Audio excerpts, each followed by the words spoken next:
You? He can't marry you? You're just the maid. That's what she said, loud enough for everyone in the ballroom to hear. And for a moment, I almost believed her. But what happened next? It shattered everything they thought they knew about me and about him.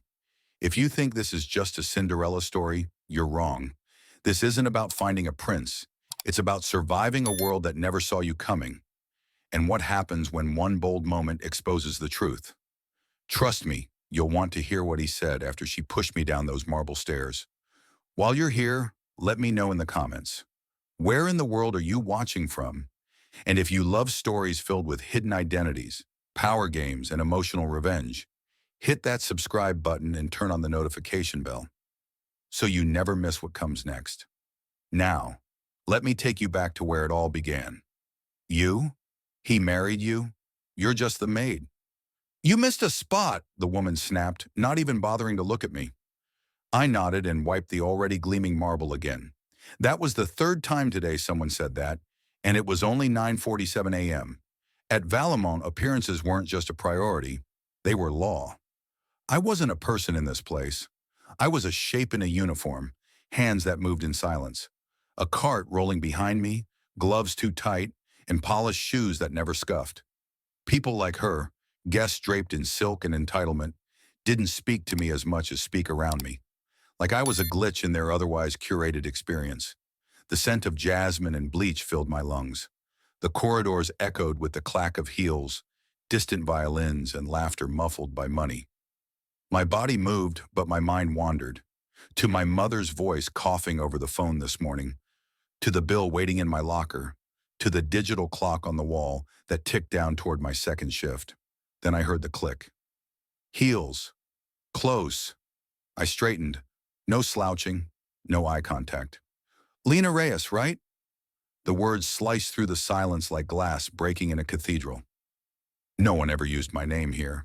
I froze. The voice didn't belong to a guest. It was Alex, the assistant front manager. Clipboard always clutched, eyes like glass. He wasn't someone who called me by name either. Not unless something was wrong. Follow me, he said, turning without waiting. I pushed my cart aside, heart pounding against my ribs like a warning drum. Each step behind him felt like a countdown. The hallway narrowed, not physically, but in how it pressed against my skin. At the staff elevator, he leaned in. Penthouse, room 7112. You're covering for Marcy. Don't screw it up. Penthouse. My stomach sank. That floor was a different world. White orchids flown in weekly, silk-lined drapes. Guests who used the word help like a curse. I stepped inside the elevator and caught my reflection in the mirrored walls. Pale lips, eyes rimmed in exhaustion, hair tucked under my cap, a loose strand clinging to sweat on my cheek. I looked like a ghost of a girl no one ever cared to see. When the elevator opened, the carpet alone felt thicker than anything I'd ever walked on. My shoes sank slightly with each step. I knocked once, twice, no answer. The protocol said we should wait 30 seconds. I took a breath and swiped my key card. The suite was silent, drenched in light from floor to ceiling windows. The city sprawled below, glittering, unaware. I moved like muscle memory, straightened cushions, polished glass, sanitized surfaces. But then I heard it, a voice. I told you, if I'm not married by Friday, everything falls through. I stopped. The voice came from behind the closed office door. It was low, clipped, male. That clause in the trust is non-negotiable. Yes, I know how it sounds. No, I don't care. I shouldn't have stayed, but something in his tone rooted me to the floor. I'll figure it out, he said. I don't need a wife. I need a name on paper, a placeholder. A pause. Pay someone? That's illegal. Besides, who the hell would agree to that? The call ended with a sigh and a sharp clink of glass against wood. I backed away quietly, heart beating louder than my steps. I had no business being there, no excuse to have heard any of that. But as I passed the mirror near the kitchen, something twisted inside me. The reflection wasn't just tired, it was desperate. That night I couldn't sleep. The fan above the bed clicked with each rotation. My mother's coughing echoed from the other room. Her latest scans weren't good. The doctor's voice had been gentle but grim. It's progressing. We can't wait much longer. The hospital bill had tripled. The surgery she needed was no longer a maybe. It was now. But I had nothing. I was saving every cent, skipping meals, pulling double shifts. But even if I worked until my fingers bled, it wouldn't be enough. What if? The idea was reckless, insane, but it wouldn't let go. The next morning, I stood outside the manager's office, palms sweating inside cheap gloves. Julian Westcott was standing beside the front desk, surrounded by leather folders and assistants tapping tablets. He looked up briefly, his eyes meeting mine for half a second. Then they moved past me. I stepped forward. Mr. Westcott, I overheard something yesterday in your suite. His eyes sharpened. You were eavesdropping? No, I lied quickly. The door was cracked. I was cleaning. His jaw tightened. That's a violation. I know. I took a breath. But I might have a solution. He folded his arms. Go on. So I told him about the hospital bills, about the surgery, about the quiet kind of desperation that makes you bold. I offered him a deal. 1 year on paper, nothing more. A legal arrangement. He gets his inheritance. I get a chance to save the only person I have left. He didn't answer right away. Just looked at me, like he was trying to decide whether I was crazy or brilliant. Meet me at City Hall, he said finally. Tomorrow, noon. Bring ID. The wedding took 15 minutes. A judge with a bored voice, 2 random witnesses from the hallway. No rings, no kiss, just signatures and silence. He wired the money the same afternoon. I spent the evening watching my mother sleep, holding the receipt from the hospital like it was sacred. Julian flew out the next day. Europe, business. We didn't speak again for weeks. At work, nothing changed. I scrubbed toilets, folded towels, fetched ice. Only now I had a secret stitched into my silence. I was married to the most powerful man in the building, and no one knew. And maybe that was better. Maybe if they knew, they'd ruin it. But secrets have weight, and mine was getting heavier by the day. The next morning arrived in a haze of doubt and adrenaline. I didn't sleep. I didn't eat. I stood in front of the courthouse in a dress that still had a hotel tag tucked under the collar, because it was the only thing I could afford that didn't look like a uniform. My hands shook as I held the manila envelope with my ID and the paperwork Julian had sent over. He was late. 10 minutes passed. 15. I told myself he wouldn't come, that this whole thing had been a moment of charity he regretted. Then a black town car pulled up to the curb, the door opened, and he stepped out like he was walking into a boardroom. Tailored charcoal suit, clean lines, not a single hair out of place. His eyes scanned me once, quickly, then he checked his watch. Let's not waste time. Inside, the courthouse felt cold despite the summer heat outside. The air was flat, stale, heavy with bureaucracy. We sat side by side on a wooden bench while a clerk gathered our forms. Julian didn't speak. He scrolled through emails on his phone, his leg bouncing once every few seconds with unspoken tension. I wanted to say something, to ask if he was sure, if he wanted to back out. But the words stuck like needles in my throat.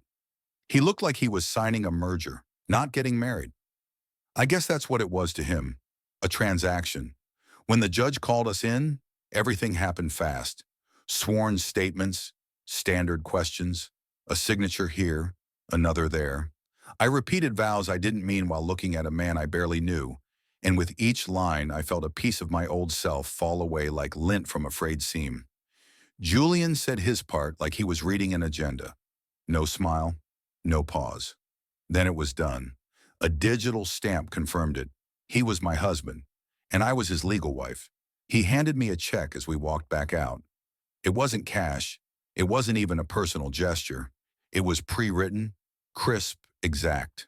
Enough to cover the surgery and a year of recovery.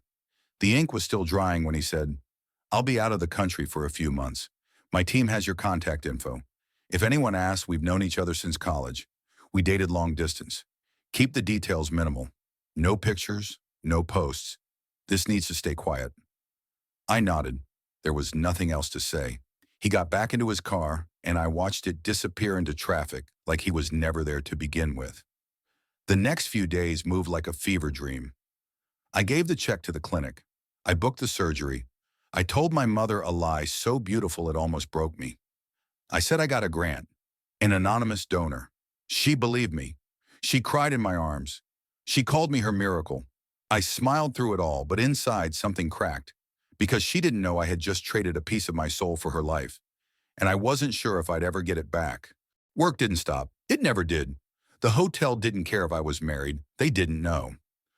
I was back in the same uniform, pushing the same cart, walking the same halls with my head down. Except now, when I passed the penthouse floor, my hands would tremble. The space I once cleaned now held my silence like a secret weapon. Sometimes I caught glimpses of his name in the guest logs. Julian Westcott, staying for one night before flying again. He never called, never checked in, and I never expected him to. But the strangest part was how the world stayed the same. I still scrubbed bathrooms while billionaires toasted vintage wine. I still dodged leers from guests who saw me as furniture. I still folded towels into swans with fingers raw from bleach. The only difference was this burning knowledge that somewhere in this building, my name was attached to power I couldn't touch. There were moments I thought I imagined it all, but then I'd touch the thin band I wore on a chain beneath my uniform. No one saw it, no one asked, and I'd remember. One day, a man named Nolan came into the staff room. He was tall, clean-cut, and didn't belong in the fluorescent break room filled with plastic chairs and vending machines. "You're Lena Reyes." I stood, wary. He smiled, professional, but not warm. "Mr. Westcott asked me to deliver something." It was a folder. Legal documents, NDAs, a shared bank account, emergency contacts, travel protocols. I signed everything while Nolan explained the rules, the boundaries, the legal framework of my new invisible life. He didn't blink. To him, this was normal. Just another day working for a man who rewrote realities. After he left, I sat in the empty room, the buzz of the vending machine filling the silence, and I felt like I had disappeared. Not just into a contract, but into something hollow. I had what I needed, but it had cost me more than I thought, and I still didn't know who I'd become by the end of it. One night, I saw him again. He was at the bar speaking to an investor, laughing, effortless charm in a custom suit. I froze. My tray tilted slightly and a glass nearly slipped. He didn't see me, or if he did, he pretended not to. I wanted to walk past, but I couldn't stop staring. He looked like everything I was never meant to touch. "Need help, sweetheart?" The bartender beside him smirked. I blinked and moved on. Later in the elevator, I stood alone and whispered my new name out loud. Lena Westcott. It didn't sound real. The weeks blurred. I paid bills on time. My mother smiled more. Her surgery was scheduled. She started calling friends again. Everything looked fine from the outside, but I was unraveling in quiet places, wondering what it meant to be someone's wife only on paper, wondering what I'd do if the line ever blurred. The day of the surgery came. I sat in the hospital waiting room, surrounded by coughing patients and vending machines that ate dollar bills. I was shaking, not from fear of the operation, but from the weight of what I'd done to get there. If something happened to her, all of it would be meaningless. I prayed for the first time in years. Hours later, the doctor walked out. "She made it. She's stable. It went well." My knees buckled with relief. I sat there, holding my breath for so long that when I finally let it go, it came out in sobs. I cried into my hands, alone, anonymous, invisible to everyone around me. And that was okay, because she was alive. That night, I walked back to my apartment under a sky smeared with smog and stars. I passed a street performer playing a violin with a missing string. I dropped the last bill in my pocket into his open case. At home, I pulled the uniform from the hanger and stared at it. I was still the maid, still the girl in the background, but now I had a secret that could burn down an empire if it ever came out.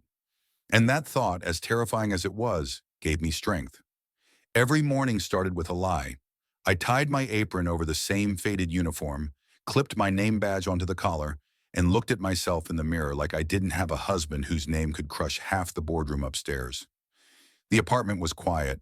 My mother, recovering steadily, still believed I had been chosen for a sponsorship program, that some generous foundation was funding her treatment. I hadn't told her anything different. She smiled more now. Her cough was less frequent. I should have felt relief. Instead, I felt like I was carrying a grenade in my chest, and the pin was my silence. The walk to work never changed. Same cracked pavement, same smell of car exhaust, street vendors, and sour milk from the bakery that never threw anything away. But now I moved through it like I didn't exist. My steps were lighter, not out of grace, but fear. I avoided eye contact with everyone, even those I'd worked beside for years. I couldn't risk anyone seeing through me. One wrong glance, one careless moment, and the truth would spill out. I was living in two worlds, maid by morning, wife by contract, and in neither did I feel like I truly belonged. Inside the hotel, everything gleamed. Marble that seemed too polished to be real, gold-accented elevators, and chandeliers that never flickered. I moved through it all like smoke, silent, formless, easy to miss. But inside me, a battle raged. I hated how easy it was to become invisible. I hated how much I depended on it. The staff hadn't changed. Marcy still gossiped by the supply closet. Theo still left trays crooked on carts. But their laughter, their voices, all sounded distant to me now. I had secrets to protect, and secrets have sharp edges. One afternoon, I was called to service a private lounge on the executive floor. That level always made me feel like I was breathing someone else's air. The carpet was thicker. The art on the walls was real. I stepped inside to find it empty, at least at first. Then I heard a voice. "You're early." I turned and there he was, Julian, alone. No assistants, no tie, just him, sleeves rolled, nursing a drink I didn't recognize. He didn't look at me like a stranger, but he didn't smile either. "You still wear that name badge," he said, his voice too calm.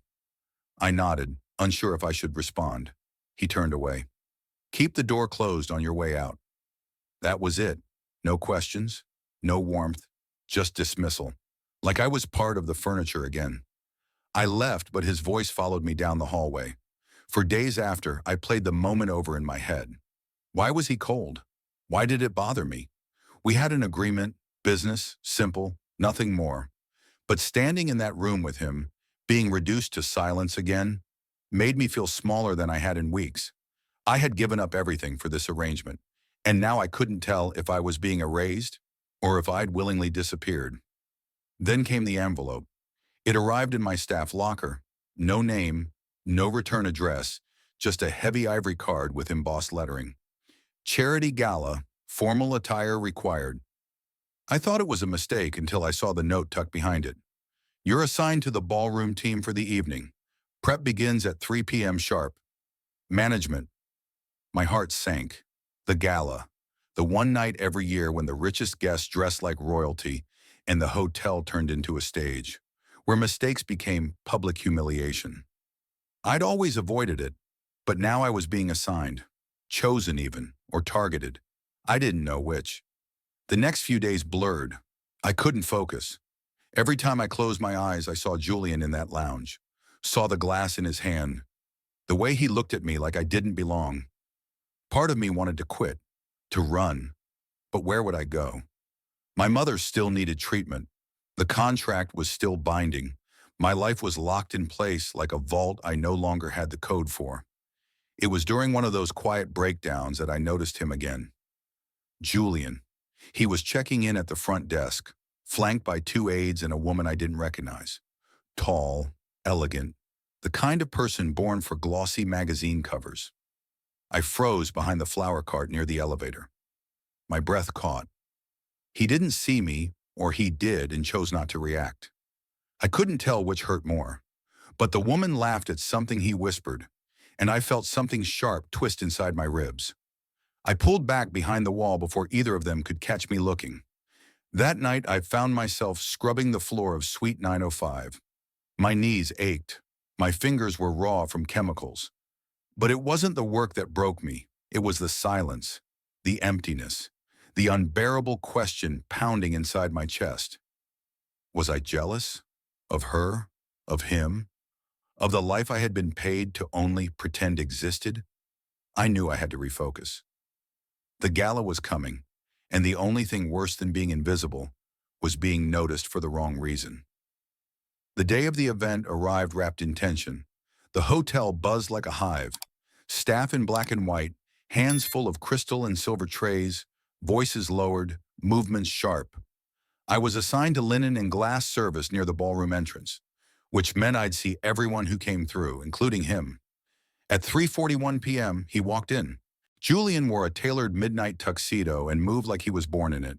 His jaw was set, his hair swept back, not a strand out of place.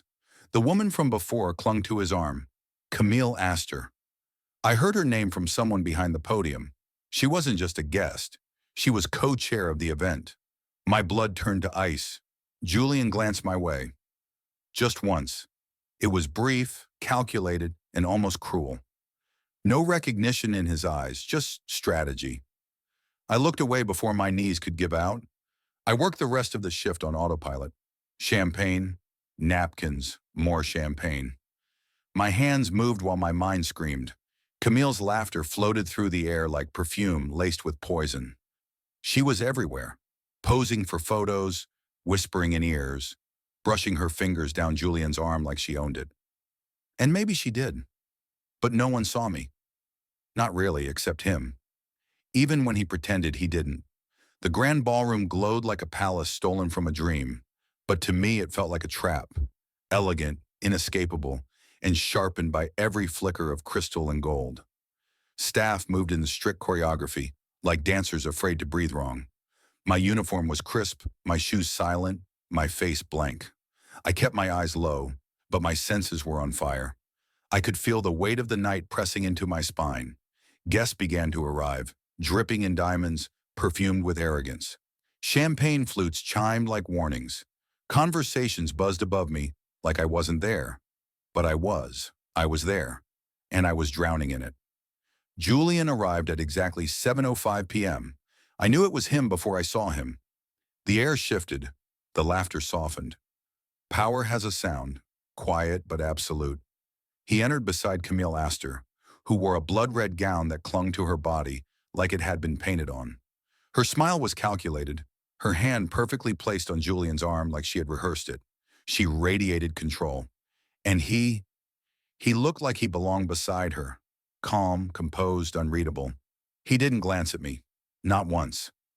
I was stationed near the perimeter, rotating between tables, polishing glassware that didn't need polishing, refilling water that no one drank. My body moved, but my mind was a mess of panic and questions I couldn't ask. What was she to him? Why did it matter? Why was I here pretending I didn't exist when he knew exactly who I was?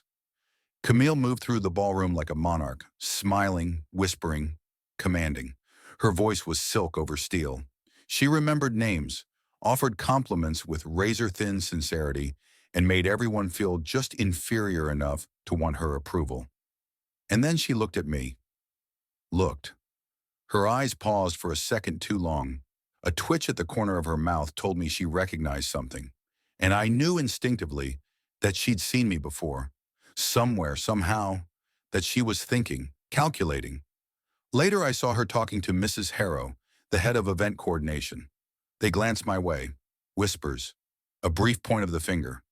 And then I was reassigned, closer to the main table, closer to her. The move wasn't protocol, it was intentional. I moved to the center table to refill the water pitcher, trying to stay calm, but my hand shook slightly as I reached for the glass. Camille was only a few feet away, her voice low but sharp, slicing through the air like a blade laced with poison. "Some of the staff are getting sloppy," she said to a nearby guest. "Standards are slipping. It reflects poorly on the entire establishment." My name wasn't spoken, but I felt it vibrating between every word. When her gaze swept over me, it lingered. And then came the worst part. She smiled. Sweet, fake, deadly. She turned to Julian, leaned in like they were sharing a secret. I couldn't hear what she said, but he glanced briefly toward me and said nothing. He didn't correct her, didn't protect me, just nodded once, cold and precise. That moment cracked something inside me. I made it through the next hour in fragments. My head throbbed from holding back everything I wanted to scream. My limbs moved on muscle memory. Tray, smile, napkin, turn, step, repeat. The ballroom was a furnace of status games and curated illusions. I was the shadow in the corner, the extra, the silent witness to a world that I was legally tied to, but emotionally locked out of. At 9:32 p.m., the lights dimmed for the auction. Camille took the stage. Her speech was flawless, impassioned, elegant, poised. Every eye in the room clung to her words. She talked about legacy, charity, and the importance of community. She spoke like she'd built the hotel herself. And then, as if by accident, she said, "We're only as strong as the people we surround ourselves with, even those behind the scenes." Her eyes locked onto mine across the room. Some of them forget their place. Applause erupted. I stood still, burning. When the program ended, guests returned to mingling. I moved to retrieve an empty flute near the floral centerpiece. As I reached for it, Camille appeared beside me. She didn't look at me when she spoke. "Don't overreach." My breath caught. "You're in a world you weren't meant for. Be smart. Stay quiet." Then she walked away, her perfume lingering like poison in my throat. The night was almost over, but it felt like the beginning of something unraveling. My hands trembled as I placed the glasses back on the tray. My chest was tight. My eyes burned. Julian stood at the far end of the ballroom, laughing with someone important, and I couldn't reconcile the man I married with the one who watched me break from a distance. As I turned to leave, I accidentally brushed past a server carrying wine. A glass tilted, almost fell. I caught it, but the motion caught the eyes, Camille's included. She smiled again. Too wide, too pleased. The days after the gala moved like slow poison. Camille's words clung to my skin like cold fog, sinking deeper each time I repeated them in my head. "Don't overreach. You're in a world you weren't meant for." I carried trays like I was carrying guilt. I wiped down the glass that never showed my reflection. The staff didn't ask questions, but their eyes lingered longer than usual. Rumors move faster than truth in places like this. Whispers slithered through the service halls. About me, about Julian, about something unsaid but too loud to ignore. Every second felt like I was walking on a wire stretched over fire. Julian remained distant. I saw his name on the guest log. I saw his shadow slip through corridors. Once I heard his voice in the executive boardroom, laughing with someone who wasn't me. But there were no calls, no texts, not even a glance when we crossed paths by accident near the west elevator. His silence wasn't empty. It was weaponized. And yet, it still left space for hope, which was the cruelest part. A part of me still believed he would step in, that he would say something, do something. But power protects itself, and he was built of it. Camille, on the other hand, was everywhere. Her name echoed through guest lists and vendor calls. She was expanding her influence, securing new investors, planning another charity event, all under the Westcott brand. She'd found her lane and was driving fast. And she wasn't just winning the room, she was rewriting the game. No one challenged her because no one dared, except perhaps me, without ever meaning to. That week I found a new note in my locker. Anonymous, folded in half. Inside was a printed photo. Me, half turned toward Julian, my hand barely brushing his as he passed me a wine glass at the gala. A red circle was drawn around our hands. No name, no threat, just proof. Someone was watching, someone wanted me afraid, and it was working. The fear sat in my throat for days. I became clumsy, hesitant, dropped a glass in the banquet hall, spilled coffee near reception, got snapped at by Harrow twice. One mistake and I'd be dismissed. One rumor confirmed and I'd be ruined. But the thing about fear is, it makes you dangerous when you've got nothing left. I began checking corners before turning, double locking my apartment door, saving voicemail recordings and copying timesheets. If they were going to drag me down, they'd have to work for it. I was shelving wine bottles in the East Wing when I felt someone watching me. I turned slowly and found Camille standing in the doorway, alone. Her presence chilled the air. She didn't move, didn't smile, just stared. "You're quite the mystery, Lena," she finally said, her voice too sweet to be sincere. "I've seen maids, hundreds of them, but you walk like someone who's used to more." I said nothing. Words were dangerous now. "You think you're safe," she added. You think being close to him gives you leverage, but power doesn't trickle down. It crushes anything in its way. She stepped closer. And you? You're in the way. I held my ground, but barely. My fingers gripped the edge of the shelf so tightly that he label peeled off one of the bottles. Camille leaned in, her perfume suffocating. You don't belong here, she whispered. Not at this hotel, not in his orbit, and certainly not in his bed. I flinched. She smiled, sharp and slow, then turned and left, her heels echoing like a countdown behind her. The next morning I was reassigned to floor rotations, which was odd. That job belonged to Aaron, who'd worked here 6 years and never missed a shift. No one told me why he was gone. I suspected Camille. She had a way of making people disappear without fingerprints. So I adjusted. But that shift change placed me near the guest suite where Julian was staying. And that wasn't an accident. Not on her part and not on mine. That evening I saw him again, alone for once, reading something on his phone, standing in the hallway in black slacks and a button-down with the sleeves rolled to his elbows. Casual, lethal. I froze. He noticed. His eyes met mine, and for a second the distance between us wasn't silence. It was history. My chest tightened. I wanted to speak. I didn't. He did. You shouldn't be here. 4 words, spoken without heat, without concern. Just a fact. Neither should you, I replied, surprising us both. His brow lifted slightly. This floor's restricted. Staff rotation doesn't cover it. He knew. Of course he knew. Camille arranged it, I said. Or Harrow. Does it matter? He pocketed his phone, stepped closer. Not close enough to touch, but close enough to shift the balance. It matters if you get hurt, he said softer. The words hit harder than I expected. I'm already hurt, I answered. You just stopped seeing it. The silence that followed could have swallowed the room, but he didn't deny it, didn't apologize. Just looked at me like he was memorizing the weight of what he'd done. I left before he could say more, but Camille wasn't done. She escalated, sent guests to request special items and blame me when they didn't exist. Told Harrow I'd been impolite. I got written up, once, twice, another, and I'd be gone. The staff began to distance themselves, self-preservation. I couldn't blame them. Even Marcy, who once offered me aspirin when I looked pale, stopped making eye contact. My uniform felt heavier, my badge a target. And still, I worked, because I had no choice. Until one night, as I restocked linens, I found another envelope. This one is inside the supply closet, a USB drive. I stared at it for a long time before taking it home. I plugged it into my laptop like it might explode.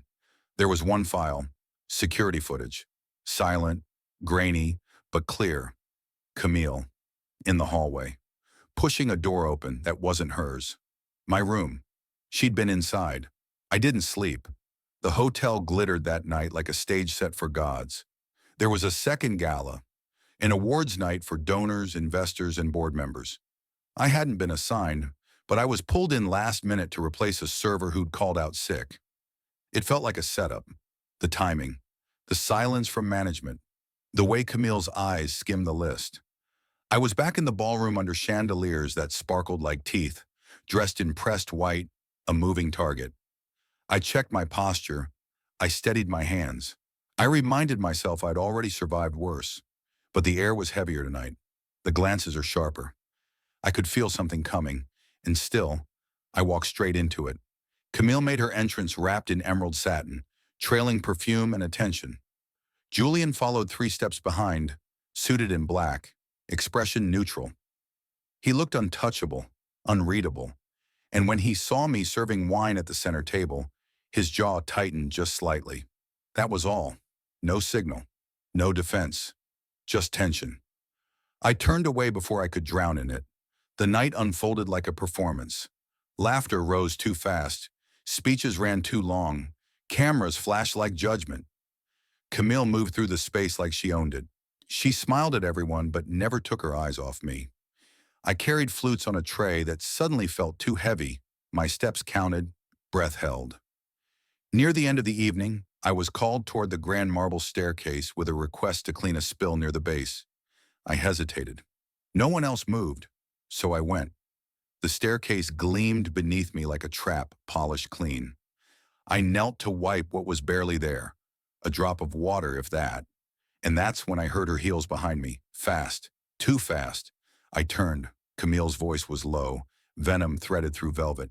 You just won't stay down, will you? I opened my mouth to reply, but her hand struck first, swift and deliberate, pressing against my shoulder. Not a push, but a calculated force. My foot slipped off the top step. Then I was falling. The world spun around me in slow, excruciating motion. I could hear gasps, the clatter of silverware, the scrape of chairs pushed back. My elbow burned, my wrist throbbed, and my head rang like a dropped bell. Blood filled my mouth where I'd bitten my tongue. I tried to sit up, but my legs trembled, useless beneath me. Above me, Camille's face loomed over the staircase, painted with feigned concern, her voice syrupy with innocence. "Oh my God, she fell!" she exclaimed. No one moved to help. No one asked if I was okay. Phones rose instead. Flashes ready, angles adjusted. I was a spectacle. Then came Harrow. Her shoes clicked across the marble as she crouched beside me, not to comfort, but to contain. "What the hell have you done?" she hissed. "You just humiliated the entire event. You're fired. Get up and get out before I call security." Her voice was low, brutal. My wrists screamed when I tried to push myself up. "I'm sorry," I muttered, though I didn't know what I was apologizing for. Existing, maybe. Julian hadn't moved. He stood at the edge of the crowd, face frozen, fists clenched. But then suddenly he did. His steps were sharp, deliberate, slicing through the silence. He dropped to his knees beside me, his hands warm, careful. "Are you hurt?" he asked, his voice tight. "I'm okay," I lied. But he saw the swelling in my wrist, the torn hem, the blood on my lip. His jaw tightened. The ballroom held its breath. He rose slowly, helping me up with one arm still wrapped around my waist. And then he looked at Camille. The room turned with him. "Did you push her?" he asked. Camille's smile flickered. "What?" "No, she tripped. Everyone saw—" "I saw you," Julian said. His voice wasn't loud, but it filled the room. "You shoved her." "That's ridiculous," she said, laughing brittle. "She's just—" "The girl has a name," he snapped, and the chill in his voice made every guest flinch. "Her name is Lena, and she's my wife." Gas rippled across the room like shattering glass. Camille staggered back half a step. "That's not possible," she whispered. "You can't—" "No one even knew." Julian didn't blink. "We kept it private, but I won't let you or anyone else treat her like she's invisible." Whispers exploded. Phones out again. But now it wasn't just about the fall. It was about him, the heir, the billionaire, and his maid wife. Camille's face drained of color. Harrow stepped forward, confused. "Mr. Westcott, I had no idea." "Exactly," he interrupted, "because you never bothered to see her, just like everyone else here." Then his gaze swept across the crowd. "Let me make something very clear. Whether Lena is your employee or my wife, what happened here tonight is unacceptable. She deserves dignity, not surveillance, not sabotage, not silence." No one said a word. He turned to me, voice softer now. "Come on, we're leaving."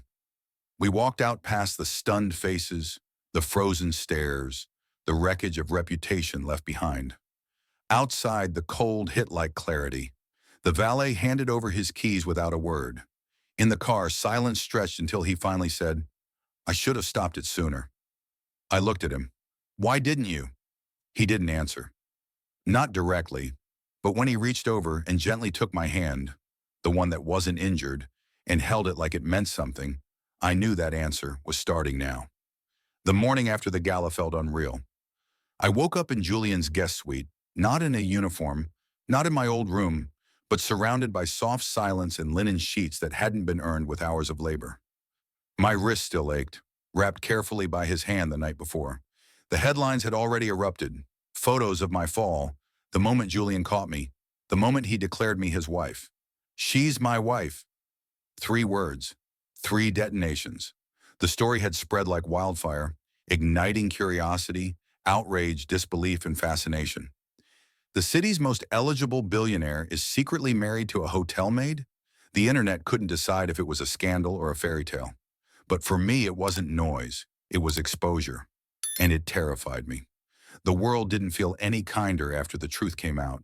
If anything, the spotlight was crueler. Paparazzi waited outside the building. Gossip shows dissected my posture, my shoes, my background. They replayed the fall like it was entertainment. They dissected our marriage like it was a lie.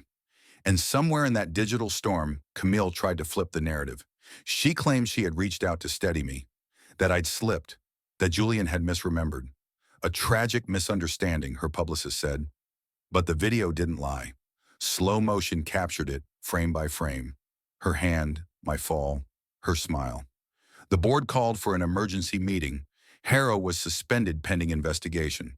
Julian's executive privileges were temporarily paused, pending an internal review. And through all of that, he didn't flinch. Instead, he sat beside me in the hospital waiting room, fingers tapping his thigh, knuckles pale. "This isn't over," he said. "It's just the beginning." I didn't know if he meant the fight or us. We went home to silence. He poured tea. I wrapped myself in a blanket and stared at the city skyline like it had answers. But the questions I carried were heavier than ever. What did we do now? What did it mean to be someone's wife, when that someone had just set the world on fire for you? That night, we didn't speak about the media or the board or what would happen next. Julian ordered takeout, sat across from me in sweatpants and bare feet, and asked what my favorite movie was. We laughed. We listened. It felt simple, which made it terrifying, because simple things break when the world leans on them. But he didn't flinch when I told him about the years I spent working through fevers, the nights I slept beside my mother's hospital bed, the hollow days of invisibility. He listened like every word mattered. A week passed, then two. Camille vanished from public view, her PR team spinning faster than her lies. Harrow resigned. The hotel board released a statement condemning the unacceptable treatment of employees and announcing mandatory respect training. But it felt like a band-aid over a bullet wound. I still saw fear in the eyes of the maids who cleaned the hallways. I still heard whispers when I passed through lobbies. So Julian did what Julian always does. He changed the rules. He launched a foundation for labor dignity, for worker protection. He put my name on it, the Lena Initiative. I told him I didn't want a charity. He said it wasn't charity. It was power, the kind we never had, the kind we could give. "I don't want people to pity me," I said. "I want them to see me." He looked at me like I already was the whole sky. On the night of the press event, I wore the midnight blue dress he'd chosen. Simple, elegant, nothing loud. But when I stepped into the spotlight, I saw their eyes widen. Not because of the dress, but because I stood straight, because I didn't flinch. I took the microphone with trembling hands and spoke anyway.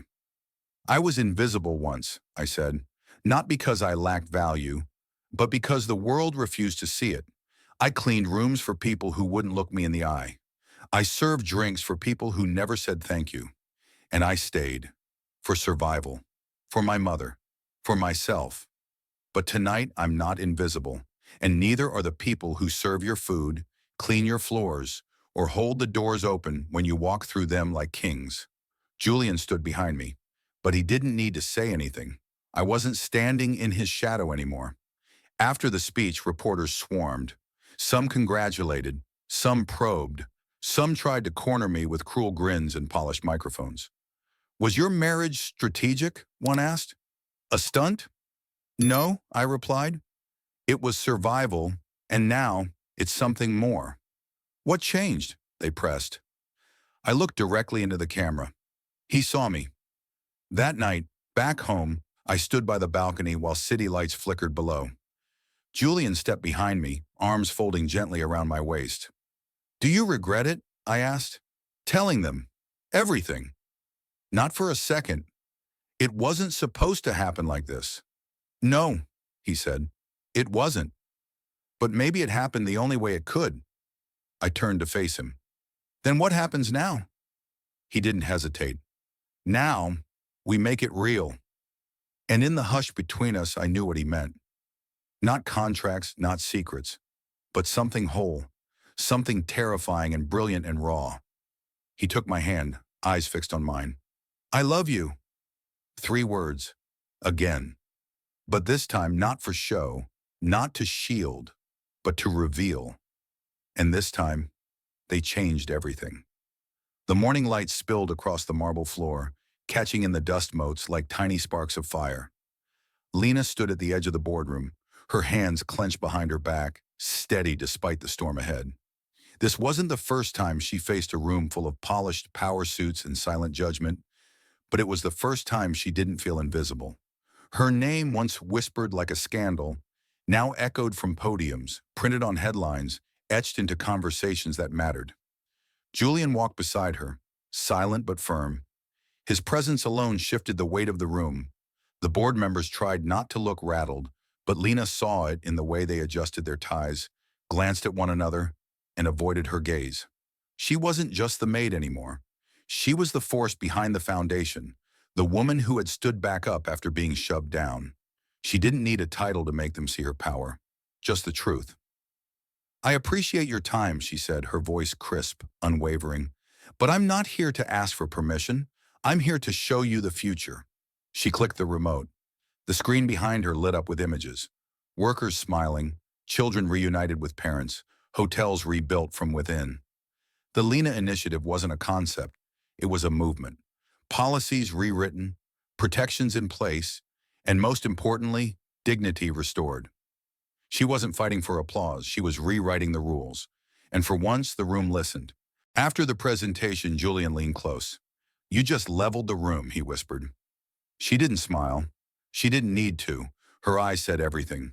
Let them see what they tried to break and failed. Outside, the air felt different, brisk, honest. A crowd had gathered, journalists, former co-workers, curious onlookers. Someone called her name, not to mock or demand, but to ask, what's next? She paused before answering.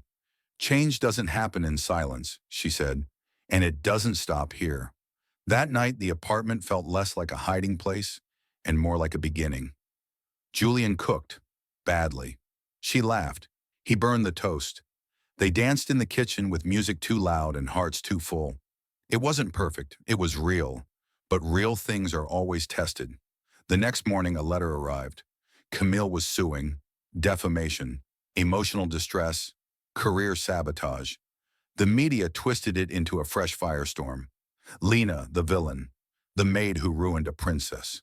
She pushed her way into power, one commentator said. Can we trust her intentions? Julian's lawyers went to war. Lena stayed quiet, for now.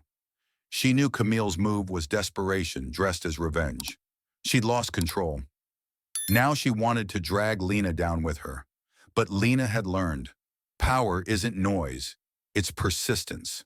The court date was set. The headlines exploded again. Yet amid the chaos, something shifted. Former staff began to speak. Anonymous at first, then public. Stories emerged of cruelty, of threats, of silence enforced by fear. Camille's castle cracked, and Lena, she stood in the storm, unshaken. In the courtroom, Camille wore white, innocent, untouched. But Lena saw the tension in her hands, the tremble in her voice. She told her version, carefully rehearsed, half true at best. Then it was Lena's turn. She stood, not as a victim, but as someone who survived. I didn't ask for this spotlight, she said, but now that it's here, I won't let it be used to erase the truth. The video played, the push, the fall, the aftermath, the silence of the crowd. Julian rushed forward, the gasps, the shame, the undeniable. Camille's lawyers objected. The judge overruled. The truth stood tall. When the verdict came, it wasn't just legal, it was cultural. Camille's case collapsed. The judge dismissed it, citing clear evidence and intent. The media pivoted. From maid to movement, one headline read, Lena Vale rewrites the script. That night back home, Lena sat on the balcony again. Julian joined her, 2 mugs in hand. She took hers without a word. You okay? He asked. No, she replied. I'm something better. I'm ready. He smiled. Then we build. And they did. The foundation expanded. Other companies joined. Hotels signed dignity contracts. Employees were trained. Voices rose, people changed. It wasn't fast, it wasn't perfect, but it began. And Lena? She didn't just reclaim her voice, she passed it on. Lena stood in front of the packed auditorium, the air dense with anticipation. Rows of faces stretched before her. Students, workers, journalists, CEOs, activists, all waiting. Her palms were steady. Her voice when it came was calm steel. There was a time I blended into walls, she began. Not because I wanted to, but because the world taught me that silence was survival. Every light on her face, every eye locked on her, proved how far she'd come. This wasn't about revenge. This was legacy. The podium bore the seal of the Foundation for Workplace Dignity, a cause born not from theory but from bruises and broken pride. Behind her, a banner displayed bold letters, "Dignity is power." It wasn't just a slogan. It was truth carved from every scar she carried. She remembered the way the ballroom had gone silent that night, how every rich face had turned like wolves catching scent. But she also remembered Julian's hand under her elbow, how he'd said, "She's my wife, not just to protect her, but to proclaim her." Her eyes scanned the room, pausing on the front row where her mother sat with a quiet smile and a cane leaning against her leg. Recovery had been slow, but the light had returned to her eyes. Her presence grounded Lena more than any speech could. At the edge of the crowd, past the velvet ropes and flashing cameras, stood people in service uniforms, janitors, housekeepers, waiters, people who had lived Lena's silence. Now they watched her speak into a world that once muted her. She spoke of policy changes, yes, new employee protections, mandatory empathy training for elite clients, a grievance hotline with legal support. But more than that, she spoke of humanity. "You don't have to be rich to deserve respect," she said. "You just have to exist." The applause that followed wasn't just polite, it was thunder. It echoed off marble and chandelier, the kind of sound that vibrated through the spine. Later, backstage, Julian handed her a water bottle with a grin. "You just cracked open a system," he said. "Feels surreal?" She leaned into him briefly, enough to feel his heartbeat. "No," she said. "It feels earned." She was tired, but it was the kind of tired that came from building something, not surviving it. She wasn't invisible anymore, not to the world, and finally not to herself. After the event, they stepped outside into crisp evening air, their hands entwined. Paparazzi flashed, microphones hovered, reporters shouted questions about the foundation, about the marriage, about the scandal now coined the staircase reveal. Lena smiled but said nothing. The truth had already been told. The noise no longer controlled her story. Weeks passed. Sophia Blackwell had vanished from society pages, her fall from grace both quiet and absolute. The assault charges had been resolved in mediation, but her privilege had finally hit a wall it couldn't buy through. The Sterling Hotel had replaced half its board, and Mrs. Langford, once queen of disdain, was now managing a mid-tier chain in a remote district. Karma didn't always roar, but when it whispered, it was surgical. Julian and Lena returned to the Grand Sterling only once, together not as guests and staff, but as co-hosts of a fundraising gala under the new administration. The ballroom had been redesigned, less opulent, more inclusive. The staff wore name tags that listed not just their position, but a word of their choosing. Lena's had once read maid. That night it read founder. As the string quartet played a softer tune and glasses clinked with less arrogance than before, Lena excused herself from the spotlight. She wandered upstairs to the mezzanine where it had all happened. The railing had been replaced with reinforced steel and a discreet plaque that read, "In honor of unseen workers, may they always be seen." She touched the metal lightly, not in pain, in memory. Julian found her minutes later. "You okay?" he asked. She nodded, eyes glinting with quiet fire. "This place doesn't own me anymore." He slipped his hand into hers. "It never did. They just tricked you into thinking it did." She let the silence wrap around them, then leaned into his shoulder. "They'll write articles, think pieces, maybe even a movie," she joked. He grinned. You'd better play yourself. No one else has your spine. As they returned to the party, people turned. But this time, it wasn't curiosity or mockery. It was reverence. And Lena didn't lower her gaze. She met their eyes, every one of them, because she had nothing to hide. Not her past, not her name, not her power.